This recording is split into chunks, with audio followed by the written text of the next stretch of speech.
friends. You actually feel like, man, I feel different. Wow, thank God. These negative friends I have, they ain't calling me no more. Man, I feel good.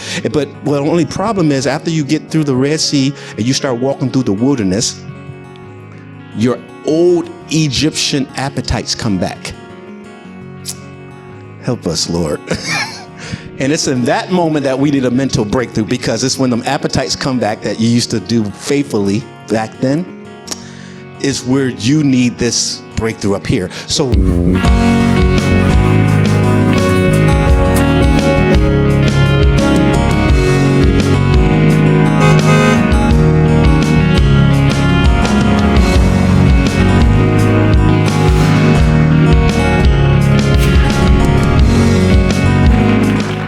welcome each and every one of you here at the Fuel Station Church. We thank you so much for joining us here. We are located here in the city of Buffalo, New York, and I'm telling you, we are so honored and blessed that you took time out of your busy schedule to connect with us. If you have not had a chance to like and subscribe to our channel, we do ask you to do so at this time. I'm in a room with the greatest, amazing Jesus disciples. I can't wait for you guys to meet them. So if you're ever in the Buffalo, New York area, please come and join us. We would love to meet you in person.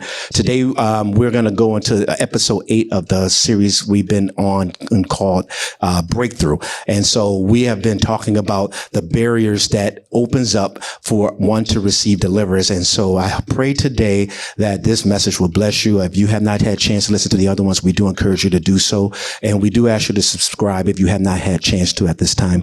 All right, guys. So let's go to Ephesians chapter 6 today. We're going to go into episode 8. And let me just walk you back a little bit of what we just came out of in episode 6 and 7. We had a great time last week. Oh my God. Just talking about, what God is doing, when in the area of breakthrough, and how we have to have faith. We have to have faith to stand. And when God gives you the opportunity, when he gives you the opportunity, like we saw in this story, that we looked at, the lady who was hunched over, she had to have faith to stand up when the Lord called her up. And we saw and we looked at some ways that sometimes how these conditions can happen. So what we wanted to do was to get a full understanding of the root of what was going on. And what Jesus did was he dealt with the root of the problem. So when he's trying to give you a breakthrough in your life, he want to deal with the root of your issue. Okay. And so, and today, we're going to talk about breakthrough in your mind. Who needs some mental breakthroughs? Okay. We might be on the mental one for a while, because this is just the culture that we live in. And I'm going to speak a lot from experience today, because I had a lot of mental issues going on in my life. And it's by the grace of God that he brought me through a lot of things, the way I process things. And I just could not see. I know many of you see me today. You may think, oh, he's always optimistic. You're seeing the sanctified version of me.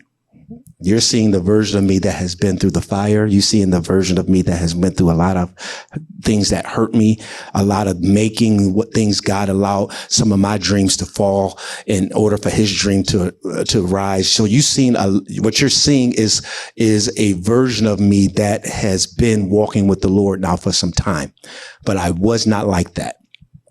I had some very dark thoughts. I just did not like myself. I was very, I just always saw things from a place of that it's better I felt like life was pretty much better with me not here. That's how my mental process was. I just felt like, what good is it to be here? Everybody else is getting the attention. Everybody else seemed like it works for them. But I just felt like it was something I felt like I was special, but I just didn't know in what area. And that frustrated me, because it seemed like everybody else was good at what they do, but I couldn't find what I was good at, what I did. I used to draw. And when I was young, people used to say that was just one area that I poured my gift in, is art. And so people was like, man, you're going to be a great artist. And I still have a passion for it through my graphic design company. But at the same time, I don't draw like I used to. I believe it is something it's therapeutic for me. But when I was drawing, it was really, honestly, when I really thought back, and why was I putting so much focus in it? Yes, I enjoyed it, but really I was trying to escape. I was trying to find something to calm me from my reality. I didn't like my reality. I didn't like the conditions that I was living in. I definitely didn't like the voices that was in my heart and my head. So I needed something. When I came to Christ, I came to Christ pretty much because I had no other options. And I'm being honest. I mean, I've heard about church. We were raised in church, but I never had an encounter with Jesus. And I've heard about heaven and hell and all this stuff. And when I came in kind of based on saying, listen, I don't want to get shot in the streets. I don't want to. So I came in more from fear. I came in more from, I don't want to die. But then as I began to get into this new life, I begin to now look at other people and I'm like, oh, wow, they look happy. They look like they enjoy what they're doing. And so where I struggled the most was I saw other people enjoying their life as a believer. And now I'm a believer and I'm feeling like when I give my life to Jesus, I ain't gonna have no more struggles. I'm gonna smile every day. My bills gonna be paid tomorrow. I ain't gonna have no. And so when that didn't happen, Marlena, I was kind of like, what is this? Like, what actually happened was the reverse. I get saved and I go into depression. Isn't that crazy? That ain't the kind of testimony. I know y'all saying don't share that testimony when you evangelize, but I don't think people want to come in. But I'm going to tell you why I was depressed. I wasn't depressed because salvation depressed me. It was just that my expectation of what I was going to get out this deal did not go the way I expected. Okay, let me bring it to terms you understand. You've been hearing all your life. Marriage is amazing. It's amazing. You wait till you get married, all your problems go away. And then you get married, and on day one, you and your spouse have the worst argument. And they say, you stupid, you're ugly, I don't even know why I married you. On the first day.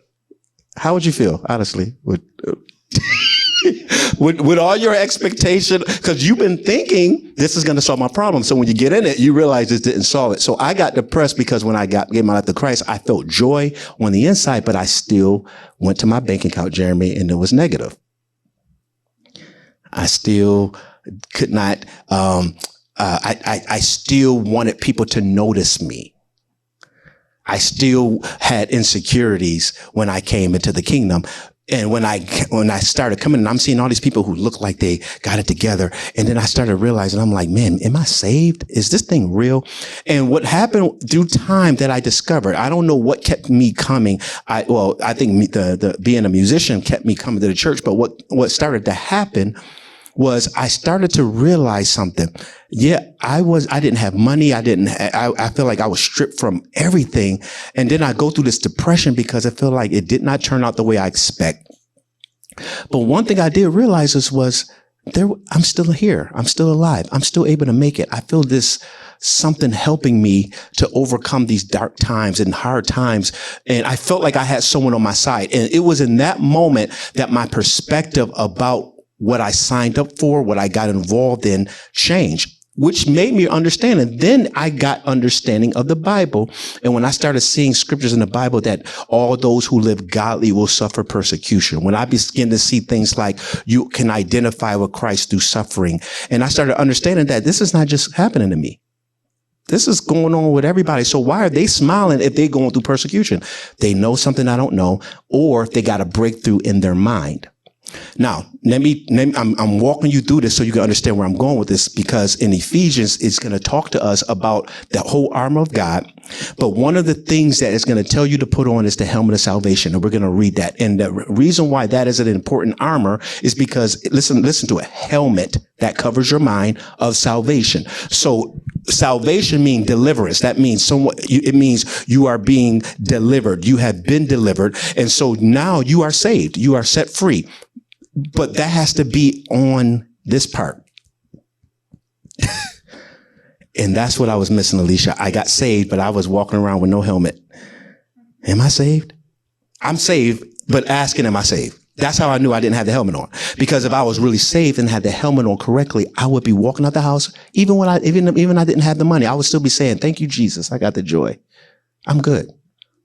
Okay. All my exes just blocked me, left me. So what? I'm good. If I had the helmet on. But because I didn't have the helmet on, Maria, I took everything personal.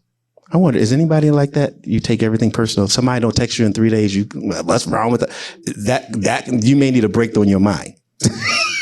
You're probably fitting in my category, because the fact that you're taking it personal let me know that you didn't shift mentally yet. Because there is some people who God is going to allow to go like this. Boop. Boop. You don't need them. You don't need this. And you're like, but God, I thought you were going to give me everything I want. Oh, I am, but not the way you expect. So all of a sudden, the person you are drop dead in love with break your heart the next day. And you're like, wait, no, I got saved, God. I didn't expect that. I didn't want this person to leave me. But okay, trust me, the person I got for you is so much better than what just left you. But just stay with me. So what he does is he tries to give us breakthrough in our mind. But the reason why I'm talking about this is because remember when we first started this series and I was sharing with you guys about the children of Israel, how they left Egypt, went through the Red Sea. They got a physical breakthrough, went through the Red Sea and was going to the promised land. Everybody say yay. I love it. Y'all are the best. So they're walking through the Red Sea and they are so happy, Jerome. Yes, we are free. We don't see the enemy no more. They get to the other side and all of a sudden they need another breakthrough. But this one ain't physical. This one is all of here, Thomas. Them jokers, and I said it before, Marie, them jokers were saying things like, Moses, you brought us all the way here to die. Now, where they were, let's just remind what was happening where they were. They were getting beaten. They were slaves. Somebody else had to tell them what time they ate. I don't think nobody else in here lived like that. Okay. Somebody else tells you how much you can make. Somebody else tells you what you need to be doing. And then they beat you if you go a little off and they tell you your diet. They tell you what to eat. You may want a steak, but that's all. You go eat what they give you. So in practical terms, this is the person that you dating that's cheating on you. This is the person that will punch you in the face if they see you texting somebody else. This is the person that literally, they'll say, if you leave me, you ain't gonna be nothing without me. And now you're afraid to leave, even though you know that's a slave master. So you're afraid for better because better looks so foreign. But okay, I know that this person ain't good for me, but at least I got somebody to hold me. They smacking me in my head every night, but at least I smell his cologne. I know she is on TikTok, sending all DMs to every man on the universe. And you like, well, long as everybody know I got a hot looking woman on TikTok. And we settle in slave mind mode. And when we give our life to Christ, what he does, he says, let me give you a breakthrough in your mind because your mind is messed up. Your mind is stuck with the Egyptian way of thinking. So come on, let's go. So you get happy. So for the first 2 days, you are happy without this person. For the first 2 days, you are actually happy without that job. For the first 2 days, you're actually happy without those friends. You actually feel like, man, I feel different. Wow, thank God these negative friends I have, they ain't calling me no more. Man, I feel good.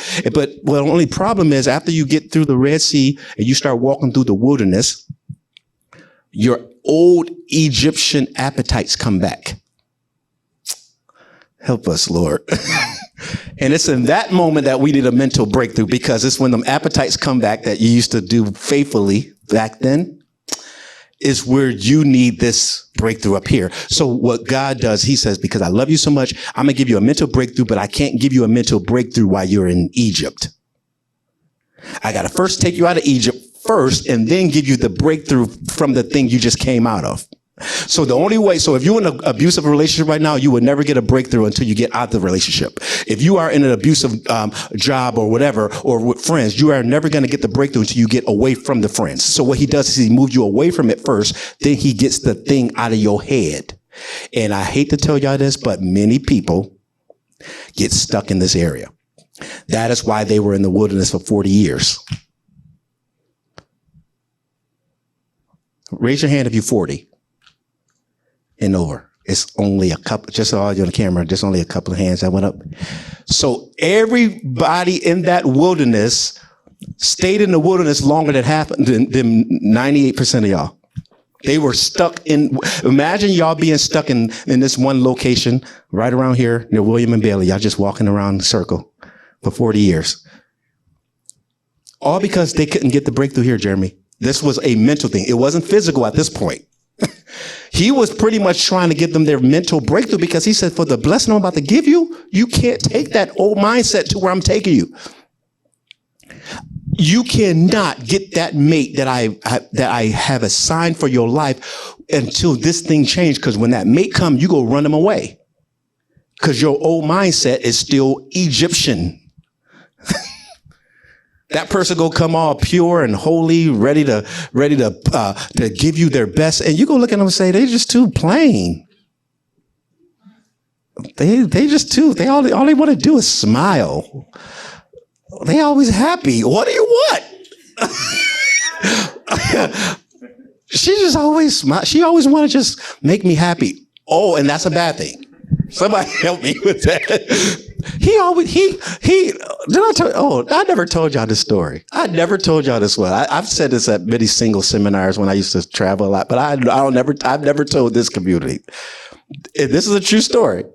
Back in 2000-ish, early 2000-ish, there was a young lady who had a man that was so crazy about her. Super crazy to the point, like he would do stuff that I definitely would never do, but he was just trying to show how much he valued her. So Thomas, one time, and she was from the South. She came up to visit him in the North, and it was snowing, and she did not have snowshoes. So what he did to show his affection for her, Jeremy, is they pulled up at a place. This man, Keita, he was near a dumpster. He runs and go get cardboard out of the dumpster and make a little path for her from the car to the door so she don't get her feet wet. And do y'all want to know what she told me? He too nice. I don't know. I like him, but man, I don't know. I said, are you crazy? Ain't no other man gonna do that here. Another man let you slip, fall, be like, get up. So something happened up here. She could not see a promised land mate because of the mental blockage. The mental blockage, that bondage, that thing that came with her from Egypt would keep her from seeing the blessings that God have. That's why God got to give us mental breakthroughs. He got to give us breakthroughs in our mind, because the way he wants to bless you is going to blow your mind. But if the mind ain't right, you go take the blessing and make it a curse. The blessing will actually run you away. So it looks something like this. When they sent the 12 spies over to look at the promised land, they looked at the same land, and 10 of them was like, oh yeah, it's everything God said, but everybody say, but guess what they were so focused on? But they got giants, and we like grasshoppers, and we can't live here. It's too, I can't live in that big house. That house is too big for me. It's just me by myself. Why would I want a 4-bedroom house by myself? Just give me a house in the projects, God. I'll be happy. Because when we see the big house, we see Egyptian money. When we see the big house, we start saying, that's too much. I ain't going to afford that. I'm going to be in debt. And God's like, I'm the one giving you this, which means I'm going to give you what you need to keep it if I bless you. But because you are going in it with the Egyptian mindset, I'm giving you this, but you only craving this because you got mental barriers going on in your head. And I need to give you a breakthrough in your mindset. So you got a lot of people on their knees. God, bless me with the best. God, you can do exceedingly abundantly above all I can ask or think. And then when he start doing the exceedingly stuff, we start getting scared and run. That's too much for me, Lord. I don't need that. So I remember before I got married, I told people thought I was crazy. I hear I was a single man. I said, I want a 4-bedroom house, 2 bathrooms. And somebody asked me, why do you need 2 bathrooms for? You by yourself? I said, I want 2. I said, I had 3 sisters growing up, and I know what it's like sharing 1 bathroom. So I'm going to get married one day. And I'd rather just have another one, just a spare, just in case. That's going to keep arguments very at a minimum. Because if she is in the bathroom doing her thing and I need to go, it ain't going to be no issue. So, but a person said to me, you two, man, that's too much from you. I said, okay, that's according to your faith. Keep that little 1-bedroom corner thing you got. I'm going to trust God. And guess what? God blessed me with a 4-bedroom, 2 bathroom. And God didn't have an issue with it. But you know what happened to me, Thomas? I got a barrier broken in my head saying, I got to keep staying like this because in order for me to show that I love Jesus, I got to not have water. My lips got to be dry every night. And I got to always be in debt. That's how I know I'm serving God until I got a mental breakthrough that is a lie from the pit of hell. And then when I started seeing in the scriptures, that's what I'm saying. I encourage everybody, read Ecclesiastes, and read Deuteronomy. Deuteronomy go tell you that God was trying to give his people the best. He just kept telling them, don't serve other gods. He was like, I got the best of my kids. I'm just afraid of your heart. Your heart is crazy. Your heart will go up there and you start worshiping the couch. That couch is $1,000 and you sit there going, oh, I love you, Mr. Couch. Deliver me from it. He like, you made an idol out this couch? It's just a place for you to sit on. Yes, it's made out of nice, expensive material, but it's a place to sit on. See it for that and keep it moving. But we start worshiping TVs and that's why you don't see a lot of God's people because our mindset is still stuck. So you got these folks who came from Egypt. They're walking to the promised land, but they start saying things like, it was better. It was so much better when I had a cheater in my life. I know I'm single, but it was better. At least I know he didn't call me every 4 days. He called me. But you know what? At least I just knew it was somebody there. I know that girl. Every time she ain't talking to me, she is out with somebody else. Everybody's telling me she's out with somebody else. But you know what? At least I know when she texts me and say, hey, how you doing? All of a sudden I get excited. Even though that text came 2 weeks in 2-week increments. And we get excited and we start saying, I'm blessed. That's a mental problem. If you think that's a blessing, something is wrong up here. Who in here would say, if I came up here and told y'all that I was getting beaten every night, but God is good? Who in here would say, honestly, would y'all be like, that's a blessing? Okay. Now, why wouldn't that be a blessing? So let's be practical. Why isn't that a blessing? I'm getting beat, but hey, at least I got somebody. Because I ain't supposed to be getting beat, right? So that means mentally, y'all got breakthroughs. Mentally, y'all can see that I'm stupid being in this thing. Right. But the person in it sometimes be like, because of this blockage up here, but it's better. I mean, I know I was a slave and I know they was beating me to death, but at least they was feeding me faithfully garlics and leeks. At least I got a meal. Marlene, at least I was eating. I don't care. I know roaches was crawling my back, but at least I was eating. At least I was eating. At least just another day that the Lord has kept me. Just another day. Y'all forget. I'm sorry. Let me stop being silly. But what I'm trying to show y'all, because we just settled like this is it. Now, I am not here to tell you that you are in this thing and to get a mental breakthrough so you can just go and make God some Santa Claus. I'm not saying that.